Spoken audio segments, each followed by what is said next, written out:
Good morning, children. Happy to meet you all again through this video lesson. Hope everyone are doing good. And here today we will learn a new topic and it is going to be very interesting. And please do listen to this video. And here in this video I have covered like half of the lesson as the topic is too long. So let us make thorough of the topic whatever we are learning now. Yes, shall we get into the lesson? Lesson 2, Microorganism, Friend and Foe. So you might wonder what is this friend and foe and it's given like microorganism. So it is nothing but like the uses and some harmful things that are caused by the microorganisms. Okay, so here we will learn about some benefits. All right, so in this lesson there are few things to learn. Let us see what are all it is. Microorganism. Okay, we will learn the term microorganism and we will learn about microscope. Okay, it is a instrument and we will just check how it is used here. And then types of microorganism. Then beneficial microorganism in sense like uses. Then disease causing organism. Here comes the term foe. Okay, so this is gonna be like beneficial is gonna be like friend and this disease causing microorganism gonna be foe like enemy. And then preservation of food. How these microorganisms and what are the roles of microorganisms in preserving food. Then nitrogen fixation and nitrogen cycle. So all these six topics, it's totally based on the microorganisms. Okay, how it is involved in these things. Shall we get into the lesson? Now let's get into the topic to know what is microorganism. So look at this picture. What do you think about this? Have you ever seen a creature like this? Any animals or any other living organism with this structure? Definitely you might have not seen because these are the structures which is not visible to our eyes but we can view only with a special instrument called as microscope. Okay, so here microorganisms are nothing but the organisms that are visible only through microscope called microorganism. Okay, so organism, we are like organisms, animals are, plants are organisms. Okay, they have many different organs together we form as organism. So here micro in sense, micro is nothing but small in size. Okay, so it cannot be viewed with the help of microscope. So this is a structure which can be viewed only through a microscope and this is gonna be a bacteria. We will learn everything about this in this lesson. And here they may be unicellular and multicellular organism. Unicellular in sense it is a single cell. Okay, so we human are multi-cell. We totally the whole body is made up of many millions and trillions of cells together. Okay, so even a patch of skin, I might have explained to you last year this in the class, right? So even a patch of skin consists of so many cells together. So that is how like multicellular. It is even like ant. It is a very tiny animal, right? But it is a multicellular. We can see the ant is moving, but here we cannot see the bacteria is moving because there are so many microorganisms in and around us. All right. So here there are some few types of microorganisms. One is such as bacteria, fungi, protozoa, algae, and virus. These are the five major things we're going to look up in this lesson and we will just look how these things are useful for us and how these things are very harmful for us. All right, so that is the term we have just termed under the lesson like friends and foe. All right, now we did see about what are microorganisms and here let us understand what is microscope. Okay, so I told you already it is an instrument which helps us to see the microorganisms. So here in this backdrop also you can just understand see the structure of the pores in the leaves. Yes, so these things are possible only with the help of the microscope. So here, so see, this is an instrument you might have seen in many lab. Yes, so this is called as a microscope and this is a compound microscope. All right. So there are many different types of microscope. Here we will see about like two different types of microscope. A compound microscope. This is a compound microscope. So look at the structure. Okay. So at the top, from where we view the organism inside. Okay. This is called as an eyepiece, where we have our eyes over there to look in the inside this particular space.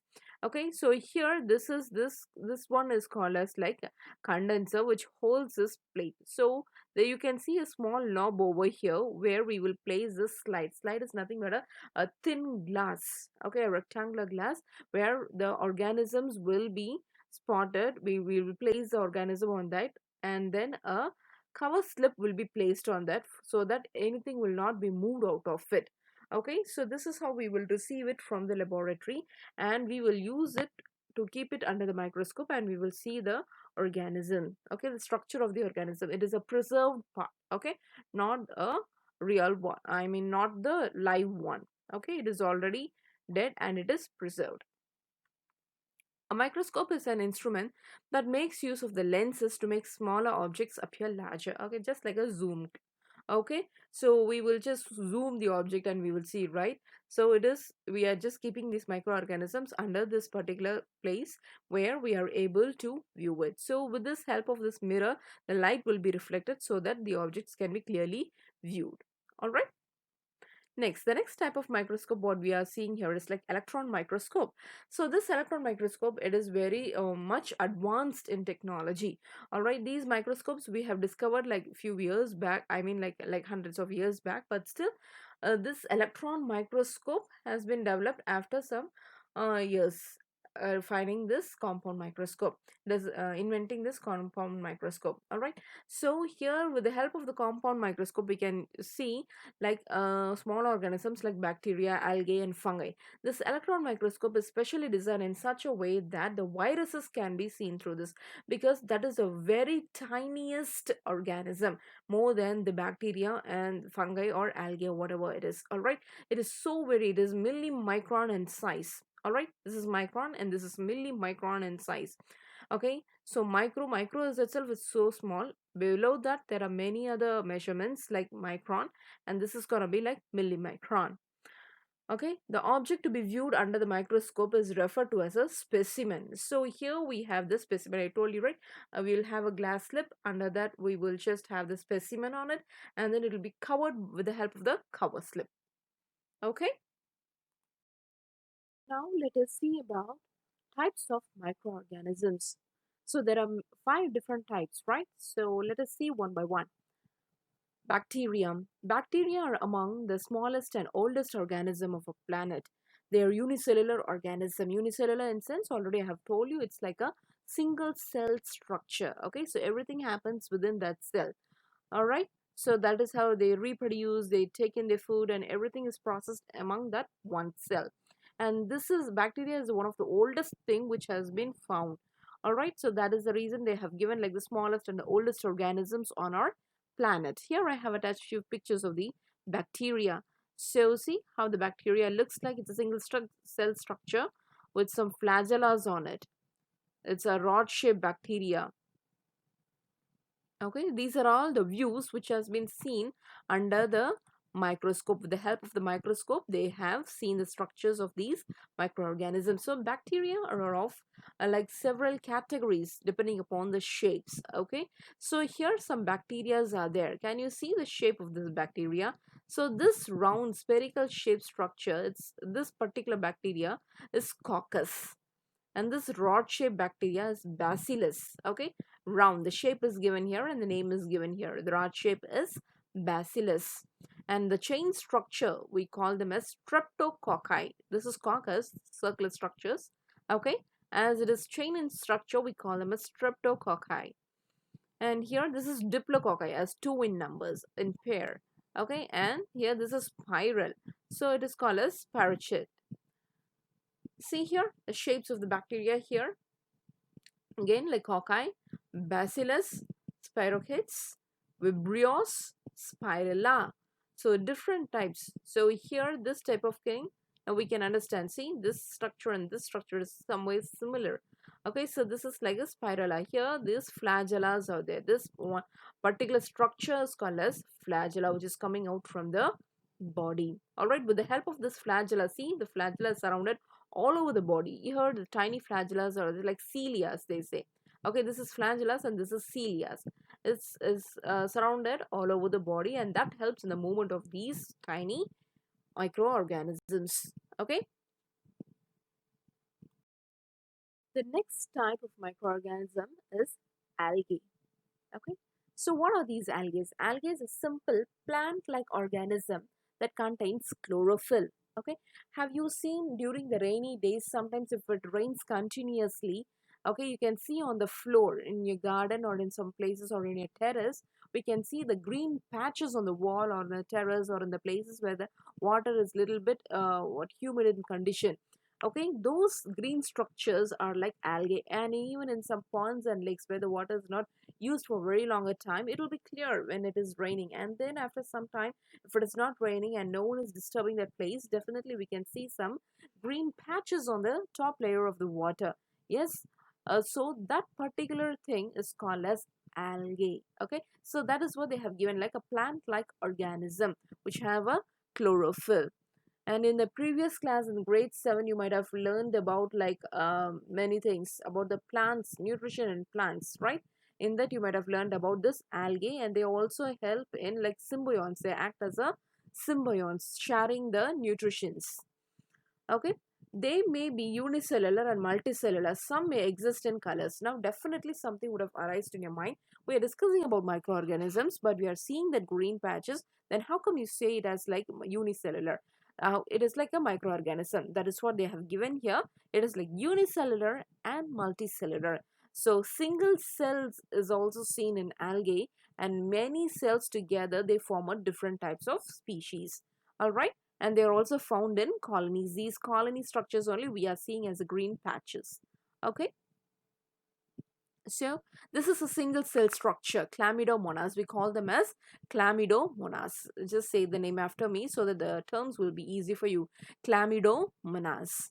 All right, this is a chlamydomonas and it has a single flagellae over here. Double flagellae, single flagellae we can see here. All right, so once we resume our work back to school, definitely we will just go on to the lab. We will just check all these slides under the microscope. All right, next another type is like volvox. See, this is a volvox. Spirogyra, this is nostoc. Okay, so somewhere they have this chlorophyll presence in them. All right, and we will also see how these algae are also used. Next, we will see about protozoans. They are animal-like unicellular organisms. Okay, it is like a single cell animal, again, like unicellular organisms.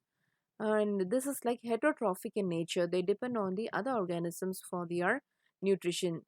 Okay, so here a few examples I have given, like amoeba, paramecium, and this is euglena, and this is paramecium. Okay, so here this lipid structure, this is called as like paramecium, and these things are found mostly in water, salt water, and in soil.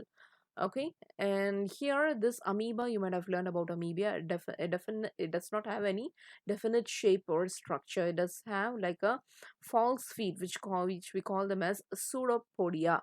Okay, so with the help of this kind of projections, it is able to grab the food particles found in and around this particular organism, and they will trap inside their body, and they will get it inside the vacuole, and where the digestion happens. Okay, this is how the nutrition is happening in amoeba. Likewise in euglena. So surrounding this body, you can see a small hair like structures we can see. Yes, these things are called as cilia. Then this is how they will try to move from one place to the other. Okay, they are motile in nature. They will be keep on, the amoeba will change the shapes continuously, and that is how it will move. And here it has a particular flagellum. All right, it is a photoreceptor, and these are called as protozoans. The next microorganisms which we're going to look here is fungi.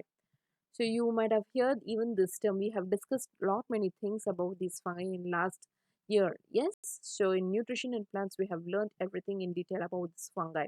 So it doesn't have chlorophyll. That is the first thing we have to always remember. And it is a decomposer. Alright. Fungi lack chlorophyll and they follow heterotrophic mode of nutrition. They depend on the other. They are just formed with by decomposing the dead and decayed organic matters. Alright. They are unicellular and multicellular. We can see certain fungi, some type of fungi through our naked eyes, and those are like multicellular. Definitely, if many cells are together, definitely we can see at least a bit of it, right? So those things, more than one cell, we call them as multicellular. And here it is also like a unicellular in nature. So there are different categories. They grow best in dark, humid and moist places. So wherever it is like dark, humid and moist, okay, we can see this fungi growth. So this is one of the example, like rhizopus. What is that? That is a rotten bread. Okay, it already got a rotten spoiled, and on top of that you might have seen sometimes like dark patches on it. Yes, so those dark patches, we can see only the patches, we cannot see the entire structure how it is formed, but this is how it will be deep rooted inside. So this structure is just patched on this bread. Okay, so this is called as a rhizopus, and this is how the spores on each and every sporangiophores disperse and they get reproduced. All right, so this is an organism and they need something and they also reproduce. And this is one of the example as bread mold. See, what is this? This is another type of fungus. Okay, singular term, we call them as fungus. And this is penicillium. You might have heard this term again, right? We are using the penicillin. The drug penicillin is extracted from this particular fungus called as penicillium. Next, this is agaricus. Agaricus, yes, it's a mushroom, and this doesn't have chlorophyll. See the color? And the next category, this is called as aspergillus. So these are some common variety. I have just jotted it down for you to understand how the fungi and they are categorized. All right. Now we will look about the virus. Okay. Now this is a very common term nowadays we are hearing right now. We are in a pandemic situation because of one of the virus here, which is like coronavirus. So definitely everyone would have been aware of what the virus is all about. Yes. So it is a very microscopic structure and it can be viewed only with the help of the electron microscope. And they need to be magnified like 2 lakh times from their original size to be observed. Just imagine, okay, then how tiny it should be. So that is the reason we are asked us to keep ourselves much safe from this kind of viruses. Okay, it's not only this coronavirus. This coronavirus, it's like a virus. Okay, it's just a common one like other viruses which causes the diseases, but everything what we need to do is we have to be little bit safe. That's it. All right, for this we can just bring up with different kind of like antibiotics or like vaccines. That is one of the best thing that we can do. We will just learn what is this antibiotic and vaccines and how it is helping us here. All right. Yeah, however, they reproduce only inside the cells of the host organism. Now, can you understand why this coronavirus we are talking about? Oh, okay, when it is outside, it will just live for a while, and then it cannot reproduce at all. It will just die by itself. But when it gets a host, either it may be a human, plants, or animals, or any other even bacteria. Okay, if it is gonna live on a bacteria itself, it's a very tiny single cell structure and it is living on that bacteria for it to get multiplied. Then think about the size of the virus, how it's like a millimicron in size. All right, and here I have just jotted some few pictures. This virus, this is a HIV virus, human immunodeficiency virus. Okay, this virus causes the condition which is called as AIDS. You might have heard about that condition. Yes, so that is called as like AIDS. AIDS is not a specific disease, it's a condition where the immunity is totally lost and many other diseases will be formed. All right, and what is this? This is another type of virus, okay, and which is called as varicella zoster, and this causes a chicken pox. You might have heard about chicken pox. Yes, small bubbles like structures will be formed on the top layer of the skin, emitting some kind of fluid. Okay, that gives us immunity actually. All right, and this is a virus that causes that disease, and this is which I told you about, like T4 bacteriophage. I told you, right, the viruses will act on bacteria. So this type of virus acts on bacteria, all right, not on humans. So this is T4 bacteriophage, and these are all the structures which has been viewed with the help of electron microscope. Okay, so all these structures help with the view of electron microscope. Let us look about the beneficial microorganisms, uses of microorganisms, as how they are being friend to us. So first one, we will just discuss about making of curd and bread. So here, how does the curd form? So the main source of the curd is milk. Yes. So here the bacterium lactobacillus promotes the formation of curd. So this is a bacteria and this is a rod-shaped bacteria. Just you can just compare the shape whenever we discuss about the bacteria here. So this is a rod-shaped bacteria and this is called as a lactobacillus. It multiplies in milk and converts into curd. So this lactobacillus acts on the milk and then it just converts into curd. So how this happens? Because a protein called casein present in the milk coagulates to form the curd. Okay, coagulate means it is like to become thick and like a thick solid, partly solid. You know curd, how the curd is, right? So what happens here? For the casein to coagulate, the milk has to be made acidic, and the bacterium called lactobacillus present in the spoonful of curd added to milk converts what? This lactose sugar present in the milk as lactic acid. Okay, so lactose, it's a kind of a sugar and it is converted as lactic acid, and this is how the entire thing is converted as acidic medium. All right, and this is a particular process which is happening, how the milk is converted into curd. Now let's see one more thing, like yeast reproduces rapidly and produces carbon dioxide during respiration. This yeast, it is an organism, so we are just getting it in the form of powder. Yes, when we bake items, we like cake or any pastries, we just add like a little amount of yeast to it. So yeast is nothing but it is not just like a powdered thing or any chemicals, it is a living organism. All right, so this acts when some water or something is added to it. Okay, immediately it's just not like in too much of hot water, it's like kind of warm water when we add on, and when we just when we just mix all the dough together, what happens? From the normal state, it just gives a puffiness. Okay, it just goes like a bigger in size. So here, yes, bubbles of the gas fill the dough and increases its volume. So this is how the normal, we are just preparing the cake and everything with the normal dough and other items added to it, right? But all of a sudden after baking, how it is becoming so puffy, so soft. Just because you can see when you just take a cake and then take a piece of it, just open it and see, you can see many small holes in it. It's nothing but the carbon dioxide produced during the respiration process of yeast. So you can have all these baked items limited in amount, not much. Okay, and that is not good for the health as well. Here, let us look about some more commercial uses, all right, of microorganisms. So let us discuss about the fermentation process, making it a little bit so. Microorganisms are used for the large scale production. It is like a business purpose we are trying to use this microorganisms. So here we have production of like alcohol, wine and vinegar, acetic acid. We are using it for the purpose of pickle. Yes, then yeast is used for the commercial production of alcohol and wine as well. So wine, it's we are getting it through the grapes, as well as when we add these kind of things, what happens? It increases in number, so it can be quickly made and we can use it for the business purpose. So for this purpose, yeast is grown on the natural sugars present in grains like barley, wheat, rice, crushed fruits, and so on. So with regard to this fermentation process here, I would like to discuss a small activity that was given in your book. So it's like take a 500 ml beaker. Okay, beaker you might have seen in the lab, All right, it is a measured jar, a glass jar, a beaker filled up with 3/4 with water. Okay, 3/4 we have to fill it with water.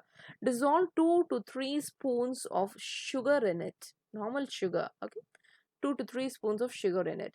Add half a spoon of yeast powder to the sugar solution. Okay, and in a sugar solution we're gonna add half spoon of yeast powder, and then keep it covered in a warm place for 4 to 5 hours. Now smell the solution. You smell the solution. Can you get a smell? This is what just explained over there. Yes, you can just get a smell of alcohol. Okay, because this sugar has been converted into alcohol by the yeast that we have added to it. All right, and that is what is given here. See, converted into alcohol by yeast. The process of conversion of sugar into alcohol is called as fermentation process. Okay, and this fermentation process has been discovered by a scientist named Louis Pasteur, okay, in the year 1857. And when you get the name of this particular scientist, you might have heard about another term. Can you bring it up? What it is? Yes, it is called as pasteurization. He discovered both, like here fermentation and then pasteurization, heating up of the milk in extreme temperature and cooling it down. Okay, so getting pasteurized. Some more commercial uses of microorganisms. There are many and few I have discussed here, and this is like some extra points I'm just giving you. Okay, you can just note it down. Like retting of fibers. Okay, how we are just getting like retting of fibers for with the help of this microorganisms. So linen, you might have heard about this particular material, right? Linen is made from the fibers obtained from the flax plant. Okay, so from the flax plant we are just obtaining this fibers. You can just look at this picture. All right, and now how they are making it. The plants are tied in a bundle and placed in a water. Can you see over this picture? I'll just show it. Okay, the plants are tied in a bundle and then they are placed in the water. Then what happens? The bacteria enters the stem and gradually destroys the stem tissues. So for this, the specific kind of thing is used which destroys the stem tissues, and then it loosens the supporting fibers. So the stem of this particular plant will be a little bit stiff for any plant. Yes, the bacteria, what does it do? It just gets in and then it loosens it. All right, and this is called as a retting, loosening up, retting of this particular fibers, and this is how they are making threads out of it. All right, linen material we are just getting in, right? Yeah. And the next one, it is production of leather. In production of leather, how it is used for? Action of microbes was traditionally used in the leather making industry. Okay, because what happens during the process of like removing, hiding the animal skin, what happens? The bacteria on the skin will make those skin little bit soft and liable. So that is how the leather bags or leather shoes or leather wallets, if you're gonna touch and see it, it'll be very soft, yes, on the top layer, and we can use it, and it's so very soon sometimes it will just get peeled off, certain thing it will get torn up. Yep, because it is all so very natural. All right, and that is how that soft things are brought up. See here, leather making. Now let us see about the medicinal uses of microorganism, and that is going to be very much interesting over here. Yes, so how these microorganisms, always we think bacteria, virus, fungi, oh, because of these things, yes, this is all like germs. We should just keep a handkerchief and cover nose and mouth and everything. Yes, but here to your wonder, these microorganisms are very much useful for us in medicinal purpose. Okay, so the source of medicines is microorganisms. Can you imagine about it? Yes, we are thinking microorganisms generally it's a disease causing agents, but it's not like that. It's not only the foe for us, it is also a friend for us. Okay, so the source of these medicine is like microorganisms. These medicines kill or stop the growth of disease causing microorganisms. Such medicines are called as antibiotics. Okay, sometimes when we go for the doctor, what he will say, I prescribe you an antibiotic. Please take this tablet or take this medicine for 2 consecutive days so that everything will be okay, he would say. Yes. So we are getting some kind of infection, some other harmful bacteria when it enters the body, or harmful viruses enters the body. Something is happening in the body and we are becoming ill. So in order to prohibit the action of that particular microorganisms, these antibiotics are given, and these antibiotics are taken from the microorganisms. Okay, so this is how the microorganisms helps us in prohibiting the work of the harmful microorganisms acting in the body. So here some antibiotics we can just see, which is extracted from the fungi. Okay, from the fungi we are extracting some antibiotics. So here the name of the drug is given. It is like penicillin, cephalosporin. Okay, so here these are the two major drugs which is given here for you. And this penicillin was discovered by Alexander Fleming in 1929. All right, so this is a particular person. Okay, he is Alexander Fleming.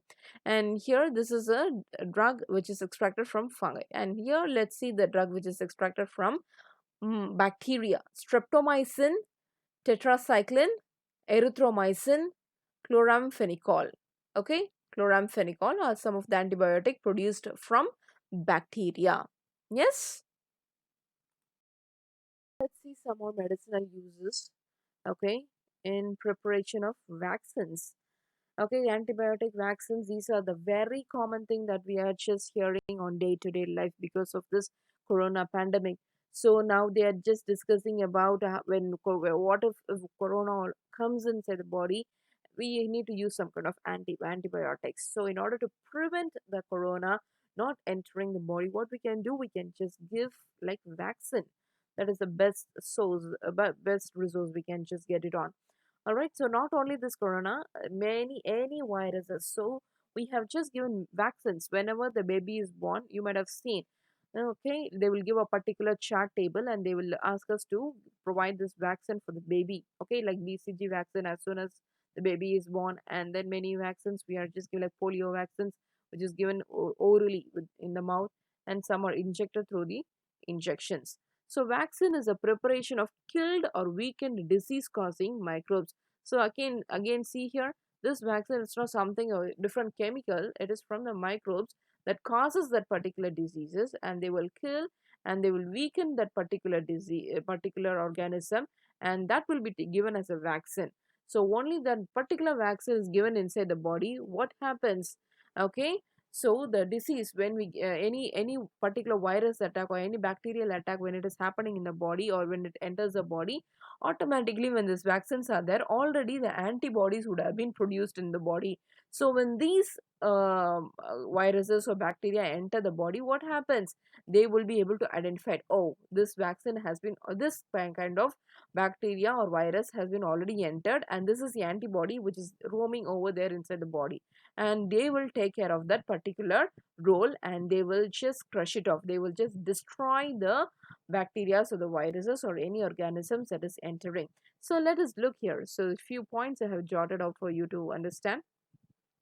When a disease carrying microbe enters the body produces antibodies to fight the invader. So, generally, in a body, we have white blood cells. Yes, it is one of the important cell which is helping in killing the germs that entering the body. All right, the body also remembers how to fight the microbe when it enters again. This is a work of the WBC, white blood cell. If the dead or the weakened microbes are introduced into the healthy body, the body fights and kills the invading bacteria by producing suitable antibodies. Okay, these antibodies will not be always present. Once when these things are getting, that is the reason they say when we get chicken pox, yes, the body will get immunized. All right, with regard to that particular virus. That is how it works on. The antibodies remain in the body and we are protected from these diseases causing microbes forever. This is how the vaccine works. Like many diseases like cholera, tuberculosis, smallpox, hepatitis are prevented with the help of vaccination. Edward Jenner discovered the vaccine for smallpox in 78. Now, here some more uses I would like to jot it down here. It is like increasing soil fertility, how the microbes are helping out in increasing soil fertility. See, microorganisms like blue-green algae and rhizobium are able to fix the nitrogen from the atmosphere. We have just learned about this in nitrogen cycle, right? Last year also we have learned about it. And so the nitrogen in the atmosphere, it is about like 78% is present, and that is fixed in the soil with the help of these bacteria. Okay, with the help of the lightening process, these bacteria will fix it in the soil. It will be utilized by the plant. Okay, the plant for anything, if you want to get a very good fruitful or a very any big flowers or whatever it is, anything for production purpose, we need the important resource. Okay, it is nitrogen, and that increases the soil fertility. Now sometimes we just add the artificial fertilizers, but instead of doing that, it is better to follow the natural process. Okay, so many microorganisms are friends for us. Okay, these microbes are commonly called as biological nitrogen fixers. Got it? Next, cleaning the environment. So how does this microorganism gonna clean the environment? So here it's clearly the microorganism decompose the dead and organic matter, okay, of plants and animals, converting them into simple substances. These substances are again used by the other plants and animals. Now, for example, if there is any particular organism like a dog or a plant, if there is a very old plant and they are cutting the trees and they are just letting it off, or in the forest, okay, there is a fall fall of tree, something is happening, it's getting destroyed. It will be the same for several years. Will that be there be a big log or something, the leaves will be there? No, definitely not. It will just disintegrate after some time. If there is going to be a dead dog or a dead cat, you can see for a longer time, if you're going to leave it just like that, automatically the bones we can see. So how does the skin, the top layer is moving it off? Okay, so with the help of the bacteria and fungi, they are acting as a decomposing organism over here. They will decompose, they will disintegrate, they will just take up the nutrition from that, and they will just try to live and they will reproduce. So this is how they will clean the environment. Okay, so any dead and decayed organic matters, this is how they are cleaned by these organisms. In human body, how it is helpful? The bacteria such as lactobacillus acidophilus, it is a bacteria. Escherichia coli live in human intestine, where they help in digesting of food and destroying the disease causing microbes. So whenever we take food, or even when you're talking, even when I'm talking, there are so many microorganisms in and around us. Okay, so nearly there are like in a like a handful of soil, if you're gonna take, we will find like 4 millions of microorganisms. Then think about it, how many microorganisms we are surrounded with. So this is the condition. So that is how these things are helping us in production, as well as in the food industry, as well as cleaning the environment and making the soil fertile. All right. So here I would like to have a short recap of whatever we have learned. We have discussed about the microorganism and microscope. Yes. How we are able to view through the help of microscope, and how many microorganisms we have discussed, like 5 major types. And then the types of microorganisms like bacteria, fungi, algae, protozoa, and viruses. And then we also discussed about beneficial microorganisms, nothing but the uses in the field of like food industry, okay, like any other production industry, in production of alcohol or wine, okay, like rating of fibers, so many things in medicinal industry, in production of antibiotics and vaccines. So many things we did see about it. So I just want to wind up over here because this lesson is a bit long, where we have to learn many other important concepts with regard to the microorganisms. So in the next video, I will just upload about the harmful effects and the preservation part, as well as the nitrogen fixation. Okay, so very soon, the next week itself, I will just post another video with regard to this. All right, so I will just give you some questions. Please view the video, see the video, and then gain your knowledge, and then write the answers and send it to me. If you have any doubts, please do call me or ping me. Thank you, children.